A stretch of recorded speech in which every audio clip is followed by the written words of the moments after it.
নমস্কাৰ, স্বাগতম জনাইছোঁ এই নতুন ধুনীয়া ভিডিঅ'টোলৈ। আজি মই আপোনালোকৰ ওচৰত লৈ আহিছোঁ চুলি সৰা সমস্যাৰ এটি ঘৰুৱা উপায়। এই পদ্ধতিটো লগালে আপোনাৰ চুলিখিনি স্মুথ এণ্ড চিল্কি হৈ উঠিব।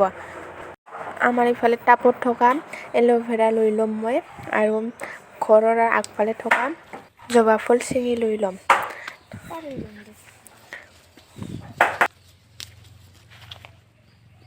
ইফালে আমি লৈ ল'লোঁ এল'ভেৰা আৰু জবা ফুল আৰু এল'ভেৰাখিনি সৰু সৰু টুকুৰা টুকুৰিকৈ মিক্সিত দি দিম।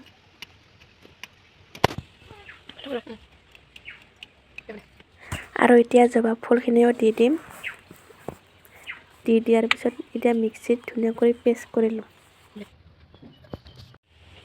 এতিয়া আমাৰ পেষ্টখিনি হৈ গ'ল। এতিয়া ধুনীয়াকৈ চুলিত লগাই ল'ম। চুলিখিনিত লগোৱাৰ 1 ঘণ্টামান ৰাখি থৈ চুলিখিনিত ধুই দিব।